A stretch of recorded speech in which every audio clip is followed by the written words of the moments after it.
Halo guys, bersama saya lagi Cindy Himawan. Hari ini saya akan membawakan topik tentang Production Planning and Execution atau sometimes kita sebut secara singkat sebagai PP. Oke, mari kita mulai. Jadi ada 3 hal yang akan kita bahas, yaitu tentang organizational structure, tentang master data, dan kemudian tentang proses. Oke, di mana prosesnya pada PP ini akan dibagi menjadi 3 ya. Jadi ada material planning, ada production planning, kemudian baru masuk ke manufacturing execution-nya. Jadi kita lihat ketika di bagian proses ya. Oke, secara organizational structure, maka seperti biasa ada klien. Oke, klien akan merepresentatif dari si perusahaan yang kita miliki.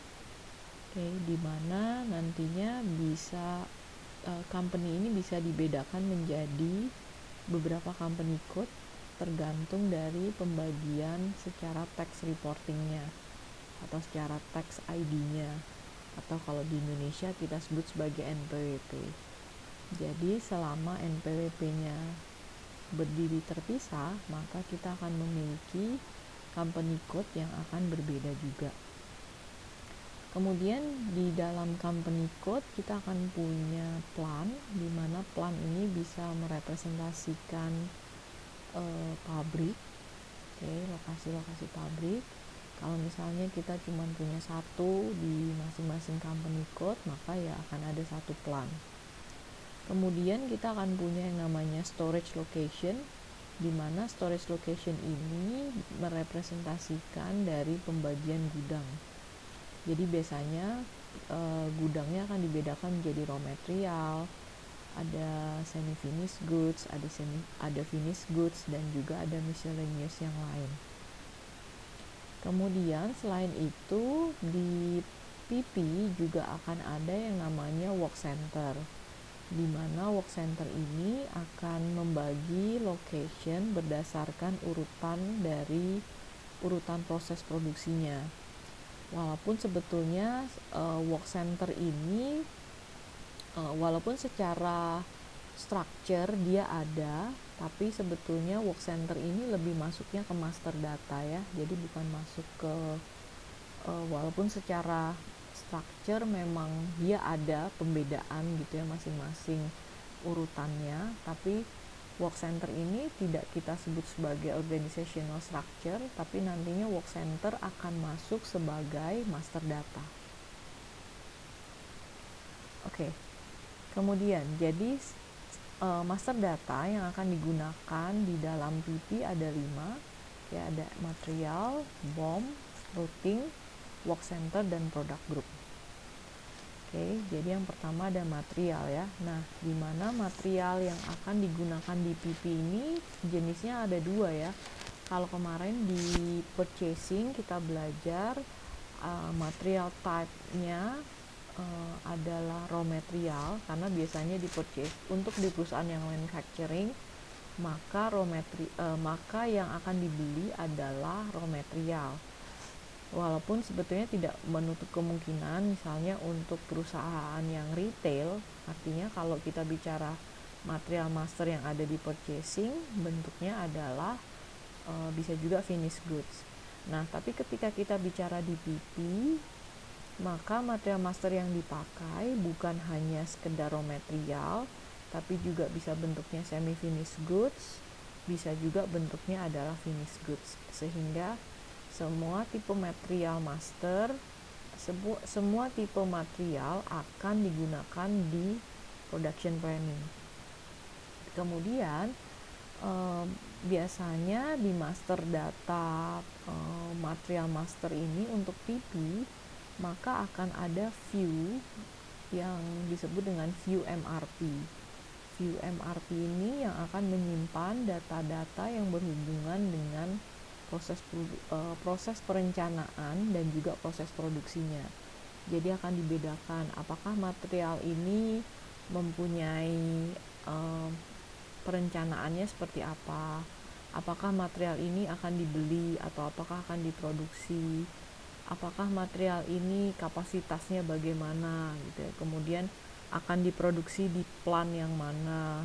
Oke, jadi segala sesuatu informasi yang akan berhubungan dengan production itu akan disimpan di view yang namanya MRP. Oke. Kemudian master data yang berikutnya adalah BOM atau Bill of Materials, di mana BOM ini adalah list of components. Jadi komponen-komponen apa saja yang akan membuat atau tercakup dalam sebuah produk. Oke, jadi contohnya kalau kita ingin membuat wheel atau roda, maka di dalam roda itu akan ada tire, akan ada tube, ada wheel gitu ya, dan lain sebagainya. Jadi BOM itu adalah komponen apa saja yang akan membentuk atau akan membuat sebuah produk. Oke, jadi nantinya kalau kita tanya untuk membuat sepeda, maka yang ada di dalam sepeda ya adalah kesemua hal ini. Nah, BOM ini bisa dibedakan yang pertama menjadi single level. Single level ini contohnya seperti ini ya. Jadi kalau ada finish bike, oke, maka di dalam finish bike akan ada wheel assembly, kemudian ada frame assembly dan lain sebagainya ya. So komponen apapun yang akan membuat sebuah finish bike gitu ya, sebuah sepeda, maka itu akan dimasukkan ke dalam BOM. Nah, ini yang disebut dengan single level, artinya satu produk, satu finish goods produk hanya memiliki satu level komponen ya.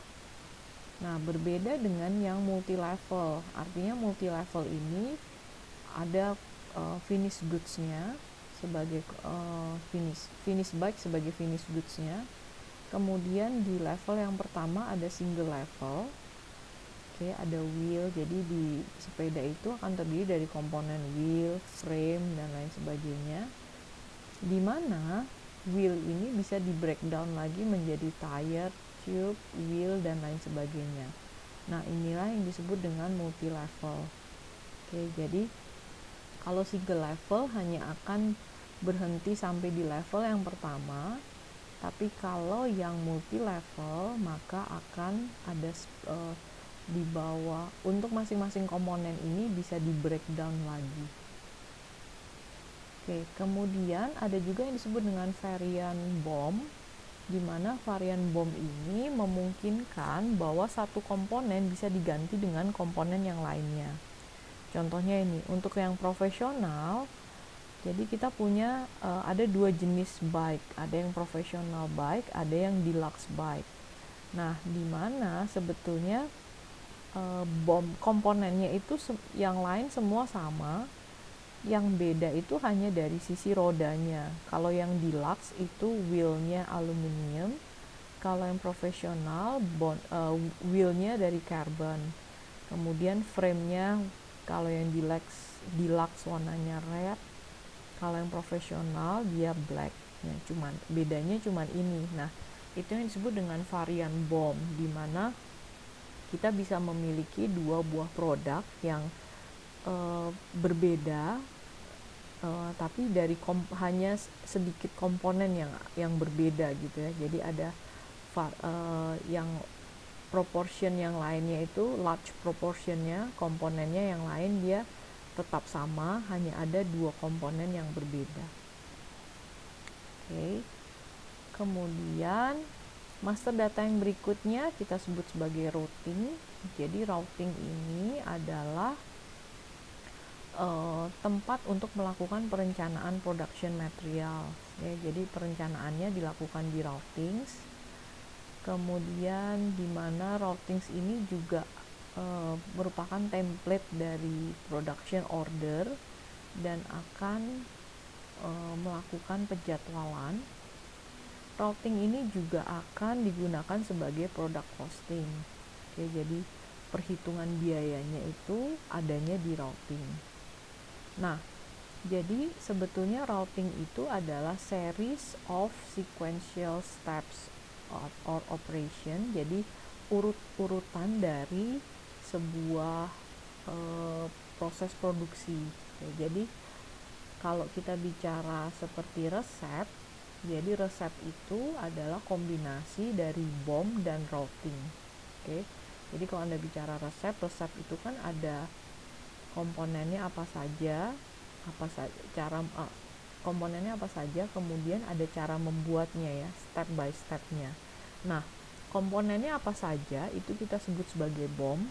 Nah, step by step how to make the product kita sebutnya sebagai routing.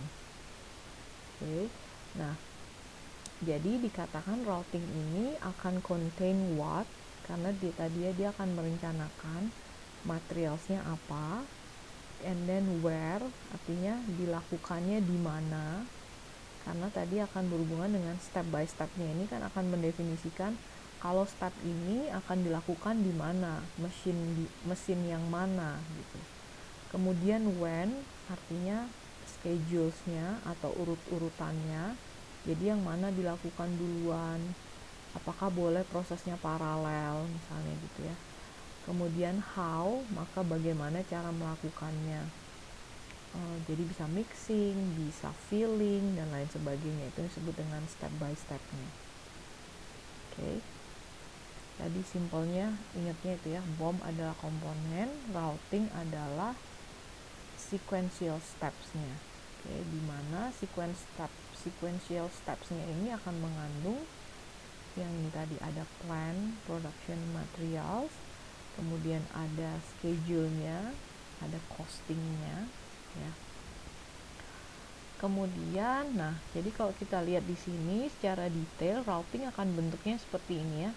Jadi ada operation-nya, ada apa saja, step by step-nya. Kemudian ada work center. Nah, work center ini adalah yang menunjukkan di mana sih proses ini akan dikerjakan. Jadi work center ini akan menunjukkan misalnya mesinnya berbeda. Jadi di masing-masing step ini akan didefinisikan step ini akan dilakukan di work center yang mana. Artinya akan dijelaskan step ini akan dilakukan misalnya di mesin apa. Itu yang dimaksud di dalam work center. Kemudian ada plan, ada control key. Control key ini akan membedakan dari sisi biaya, misalnya apakah step 1 sampai step ke 10 ini biayanya jadi 1, atau kita mau breakdown. Misalnya step 1, apakah kita mau bedakan setiap step itu menjadi control key yang berbeda, artinya kita nantinya bisa melakukan pengecekan terhadap biaya untuk masing-masing step kalau control key-nya kita bedakan. Tapi kalau kita samakan, artinya keseluruhan proses produksi biayanya akan dijadikan menjadi satu. Kemudian ada time and unit of measure, artinya akan didefinisikan. Jadi step ini akan dilakukan berapa lama dan unit of measure-nya apa. Jadi apakah hours, apakah days, ya. Karena ada juga misalnya mesin yang akan berjalan selama beberapa hari.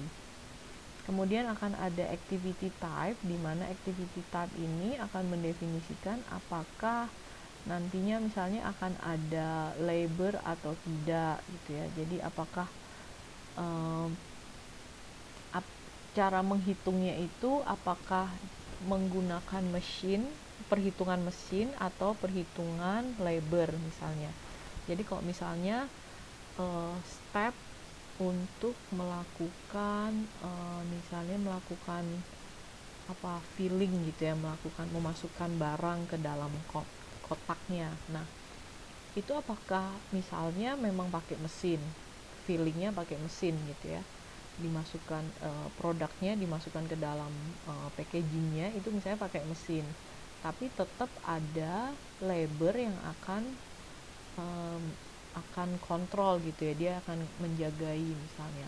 Nah, sehingga nanti hitungan biayanya, apakah kita mau mengikuti hitungan biaya mesinnya, misalnya kalau mesinnya 8 jam, maka apakah labornya juga dihitung secara 8 jam, atau kita mengikuti biaya untuk labornya, misalnya labornya kalau ternyata labornya hanya 3 jam, padahal mesinnya 8 jam, nah maka cara menghitung biayanya akan seperti apa. Nah, itu yang akan didefinisikan di dalam activity part. Oke, jadi kalau Anda lihat di sini, routing ini akan memiliki beberapa hal yang penting ya. Kemudian setelah routing ada juga master data yang kita sebut work center, di mana work center ini akan menunjukkan location-nya ya. Location di dalam plan. Jadi di dalam plan sebetulnya tadi secara structure sudah kita beda-bedakan ya. Ada work center untuk assembly, ada work center untuk misalnya apa? Untuk mixing, work center untuk filling, work center untuk packaging dan lain sebagainya gitu ya. Jadi sudah ada kayak lini produksi atau bagian-bagian produksinya. Nah, jadi work center ini adalah tempat, disebut location karena work center ini menunjukkan tempat di mana step by step yang di routing tadi akan dilakukan. Oke, saya ulang ya. Jadi kalau BOM adalah komponennya, routing adalah step by stepnya, work center adalah place di mana step by step ini akan dilakukan. Oke, tempat di mana urutan proses akan dilakukan. Nah, work center ini bisa berupa mesin atau gabungan dari mesin, atau bisa juga berupa tadi orang gitu ya, atau karena misalnya pengerjaannya bukan pakai mesin tapi pakai orang gitu ya. Misalnya ada produksi-produksi yang masih dilakukan manual, maka bisa saja work centernya akan dibagi menggunakan people, bukan per mesin. Kemudian di work center ini juga akan mendefinisikan capacity-nya. Jadi akan mendefinisikan, misalnya kalau tadi nggak pakai mesin, pakainya labor, maka ya akan didefinisikan labor ini dalam 8 jam kerja maka akan menghasilkan berapa produk. Atau kalau mesin atau output atau emission maka akan dijelaskan juga, maka capacity dari mesin yang digunakan ini akan berapa. Oke, itu yang disebut dengan work center ya, sehingga nantinya capacity yang sudah ditetapkan di work center ini nantinya akan digunakan di dalam capacity requirement planning. Oke, untuk perencanaannya. Kemudian ada detail schedulingnya juga, karena kita tahu ya, jadi di work center kita bisa tahu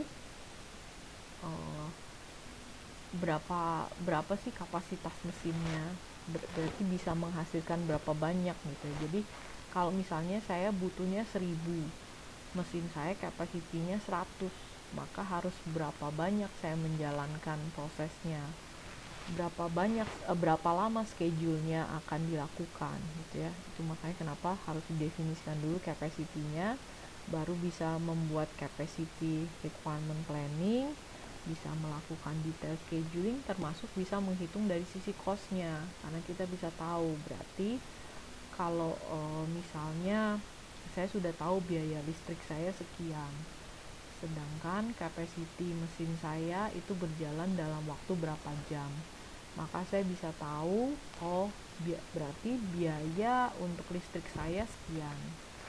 Kita tahu biaya labornya sekian dan labor kita bekerja dalam waktu berapa lama, maka kita bisa membagi ya, berarti biaya labor kita berapa. Oke, kemudian ada product group. Jadi product group ini akan mendefinisikan aggregate planning atau penggrupan material, jadi pengelompokan material, atau sometimes kita sebut sebagai product families. Jadi biasanya Misalnya kita punya mobil, produksinya adalah mobil, maka mobil produk familiesnya produk familiesnya Avanza. Jadi Avanza itu kan ada beberapa tipe ya, tapi secara produk group kita bisa sebut sebagai produk familiesnya Avanza. Kemudian kita punya produk grupnya Innova, nanti punya produk grupnya apa gitu. Itu jadi seperti pengelompokan materialnya, dimana nanti di dalamnya ada tipe-tipe lagi gitu ya, jadi bisa multi level, artinya bisa juga misalnya Innova ini ada yang tipe luxury, ada yang tipe normal misalnya. Kemudian di bawahnya tipe luxury ini ada tipe lagi, misalnya ada tipe A, B, C. Di tipe yang normal, standar, ada lagi tipenya D, E, F misalnya. Nah, jadi bisa multi level, di mana nanti yang paling bawah, level yang paling bawah artinya adalah produknya itu sendiri gitu ya. Jadi yang paling bawah ya produk material. Oke, jadi itu adalah 5 master data yang akan digunakan di dalam PP. Ada material, materialnya akan bentuknya bisa raw material, bisa finished goods, bisa juga semi finished goods ya. Kemudian ada BOM itu akan mendefinisikan komponennya. Kemudian ada routing itu akan mendefinisikan steps of the production. And then we will have a work center, di mana work center itu akan menunjukkan location dari step by step production tadi. Kemudian ada product group untuk mendefine pengelompokan produk.